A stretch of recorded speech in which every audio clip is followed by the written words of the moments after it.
दुखुनांथाव थासारि जे थांनाय अक्ट'बर दाननिफ्राय नभेम्बर दान दिनै डिसेम्बर बे दान मोनथामाव दुर्गा पूजा थांबाय, बिनि उनाव लक्ष्मी पूजा थांबाय, बिनि उनाव दिवाली, काली पूजा, रास मेला, दा गोदान बोसोर बरायनाय आरो गोजाम बोसोरनि जोबनाय गोबां माखासे मासरुम बायदि पिकनिक स्पट खुलिदों। इन्ड' भुटान बर्डार एरियायाव पिकनिक स्पट खुलिदों, बेयाव पिकनिक जानो थांदों बनभोजनि मुङाव, टुरिज्मनि मुङाव। जोंहा बेयाव बुंनो गोनां गैया, बादा होनो गोनां गैया। आरो पिकनिक स्पट खुलिनाय लोगो लोगो बे लकेल युथफोरा माखासे इनकाम जेनेरेशन बेयाव एक्टिविटी बा बिथांनि इनकाम जेनेरेशननि खामानियाबो जादों, जोंहा बुंनो गोनां गैया। किन्तु खोथाया जाहैबाय फुजा मेलाया सानथाम सानब्रै जायोब्ला बेयाव एडिशनेल खाथियाव मेला जाफायो आरो बे एक मास गाहाम जायो। दुर्गा पूजा, रास मेला, लक्ष्मी पूजा, ओरै नोङो दिवालीनि मुङाव कुनु मेलाया जोबनानै थांबाय। इसोरखौ फुजिनायनि खामानिया बा बेयाव जिखिनि नियम निति दङ, रिति निति दङ, बे जोबनानै थांबाय। किन्तु एडिशनेल मेला सोलिबाय थायो, इलिगेल मेला सोलिबाय थायो। आरो बे मेलायाव मा जायो? जुवा जायो, दाइस जायो, माबा माबि जानाय जों नुदों। उन्दै गथ'आबो गेलेहैदों, बिमाफ्राबो गेलेहैदों, बिफाया गेलेहैदों, गथ' गथाय फिसा फिसौ लानानै सेंग्रा सिख्लाफ्राथ' बेयाव बाहागो लादों। माखासे सुबुंनि खोथाखौ बुंदों आङो, गासैनि बाथ्राखौ बुङाखै। दा जाय थासारिया दिनै सृष्टि जादों, दिनै मासरुम बायदि पिकनिक स्पट खुलिनायखौ जों एन्टि खालामाखै। बेयाव बेरायनो थांनाय, पिकनिक जानो थांनायखौ जों एन्टि खालायाखै। किन्तु बेयाव जुवा जादों। मैया भैरबकुन्दनि जुवायाव मेथाइ खनदों, फारसेथिं जुवा सोलिगासिनो दङ। क'क्राझारनि पिकनिक स्पटआव, चिरांनि पिकनिक स्पटआव, बाक्सानि भुटान बर्डार खाथिनि पिकनिक स्पटआव, जेराव पिकनिक जादों, तामुलपुराव, उदालगुरियाव, बेयावनो जुवा, बेयावनो ड्राग्स, बेयावनो जौ, बेबायदि मोनसे आड्डा दिनै थासारि सोलिनायखौ नुदों। बे मा जादों आरो मा परिबेस सृष्टि खालामनो नागिरदों?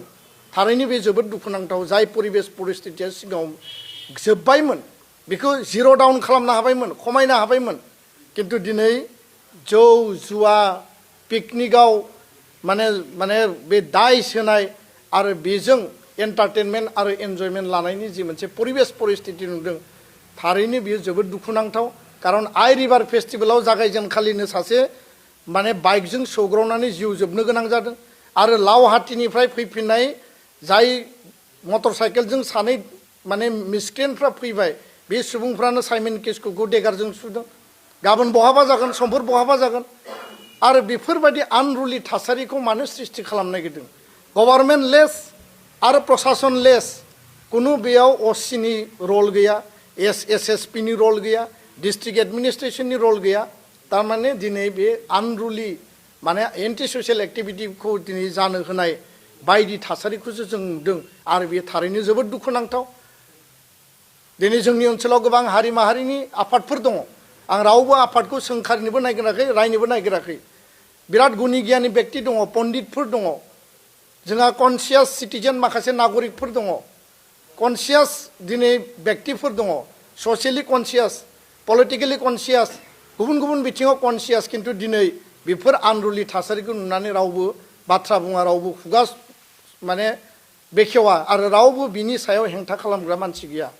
दुलाराय बर' फरायसा आफादा बड'फा मिशन फर सास्टेनेबल चेन्जनि गेजेरजों समाज फोसाबनाय, समाजखौ थिग खालामनाय आरो बेबायदि जौ जुवा, ड्राग्स आरो समाज बेरेखा खामानिनि हेंथायै जों खामानि मावबोगासिनो दङ आरो मावलांबाय थागोन। किन्तु दिनै एबसुनि आनसलिका इउनिटआ जिल्लाया बादा होनो थाङोब्ला बै जौ जुवा आरो ड्राग्स आरो जेराव जुवा जादों बे बेक्तिफोरासो उल्था एबसुखौ आक्रमण खालामनो नागिरनाय आरो एबसुनोसो फैसा जासिनो नागिरनाय, बेबायदि मोनसे प्रलोभन होनाय परिबेस परिस्थितिखौबो जों दिनै नुदों। स्वयं प्रशासनानो दिनै जोंखौ बुंनो नागिरो जे जुवानि पारमिसन बियोब्ला एबसुनियाव सोङैथाय आनसलिकनियाव, डिस्ट्रिक्टनियाव, इउनिटनियाव बे खोथाखौ बुंनाय जोङो नुनो मोन्दों, खोनानो मोन्दों। आरो जोंनि दखरा आरो जिल्लाफ्रा जोंनो फोरमायदों। बे बिराद दुखुनांथावना। आरो जुदि प्रशासना जुदि बेफोरखौ लाय होयोब्ला गेलेग्रायाथ' गेलेखागोन। आरो बेफोरखौ खालामनानै मोजां मोन्दों। दिनै एटेनसनखौ डाइभार्ट खालामनानै जोंनि समाज, जोंनि ओनसोलखौ धंस' खालामनायनि थासारिखौ जोङो नुनानै